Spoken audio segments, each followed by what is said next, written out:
Hello everybody, my name is Stijn and I'm from Hendricks Bouw en Ontwikkeling, and together with Steven from SIBE we're going to show you our little experiment. And our little experiment was to make a 3D print scale model of this Revit model, and we're going to show you how we did this, which problems we encountered, and also what the result is. The first step are explained by me, and the second steps are the further steps are explained by Steven. So I'm going to show you how to make a correct STL export from Revit, which can be imported in Cura, a 3D print software which can be used by the Ultimaker to print the actual model. So first I'm gonna filter all the elements out of this model which I don't want to print, and I'm gonna go to visibility graphics overrides. I'm gonna select all elements. I'm gonna unselect the visibility of all, and I only select the categories I want to be visible. So doors, floors, I want the roofs, and I also want walls and windows. So these categories are the ones which I want to be printed. Okay, you can see a lot of changements, but actually there are some changements in the model, especially from the inside.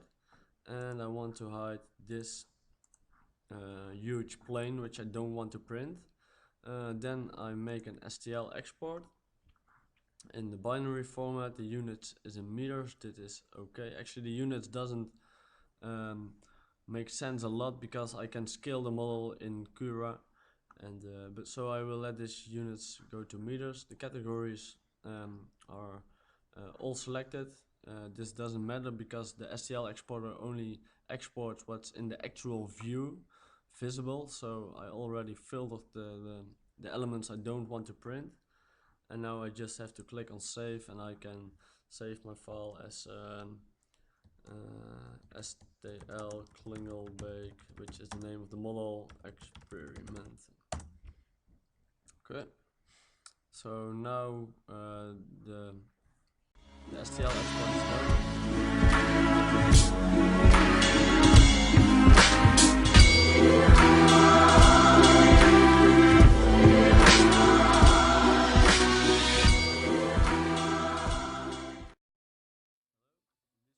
I'm going to show you how you can find and select 3D printable elements in Archicad, and also how you can export it to a STL file which is suitable for 3D printing. In this case I've got this building which is of a high detail level, which I can't print all, so I only want to print the structural frame of this building, and I want different models per elevation. So that's what I'm gonna do.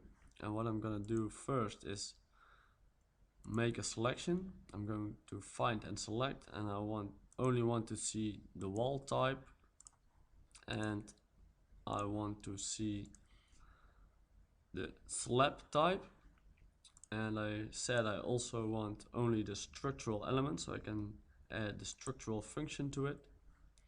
And let's see what's happening here.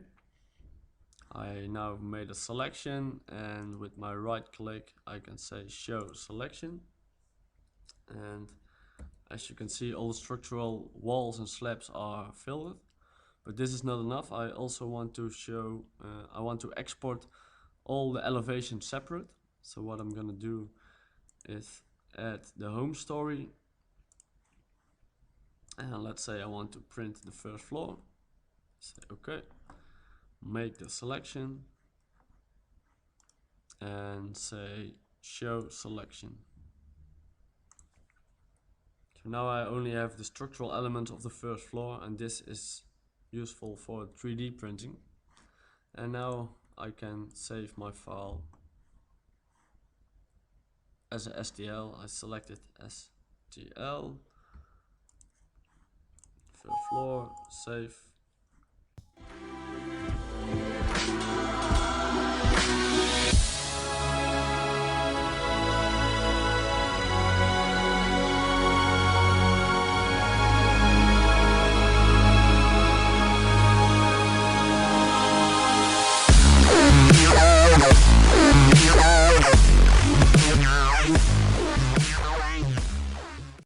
So let's continue with Cura. Cura is the software from Ultimaker which can generate a G-code that can be printed. My name is Steven from CB Construction, and I will tell you how I used Cura. Well, there are many settings that can be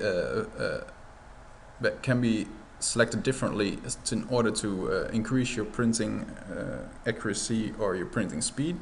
I won't go through all these settings, just show you which I use and how I generate the G-code that can be printed out. So let's start off with loading an object. I'm loading up an STL. There are many different objects that can be loaded. We switch to the normal mode. Here are the view modes. There are different kind of view modes. I'm only using the normal view mode and the layer view mode. In order to scale up your model, just press the scale button and increase it by the amount you want. I want a scale model of 50 meters in the X direction. You can also rotate or mirror your object. Now it will calculate the G-code that the printer will follow, so it will take a while. Let's continue with the basic settings. I'm using a layer height of 0.1 millimeters, a shell thickness of 0.4 millimeters, and I'm enabling retraction in order to increase the print end result. For the fill settings, I'm using a 0.6 millimeter bottom and top thickness and a 20% fill density. In order to increase the strength of the object, you should increase the fill density, but in order to downsize the printing time, you should downsize the fill density. The printing speed is very important to set correctly. You don't want to go above 8.0 cubic millimeters per second. It is shown out here that it will print 4.0 cubic millimeters per second. To calculate what kind of material flow you have, you should multiply the layer height with the nozzle diameter and eventually multiply this with the printing speed. I'm printing with 100 millimeters per second, and this will end up with a material flow of 4.0 millimeters per second of cubic millimeters per second, which results in a proper end result of printing. Then you have the support type. For this kind of models, it's very important to have a support type. We move on to the layer view, and there you'll see that the blue lines, light blue lines, are the support types. So I'm using a support type everywhere. You can also use a support type only touching the building plate, but for these objects it's very important to have support type everywhere. With this button you can change your settings of the support type.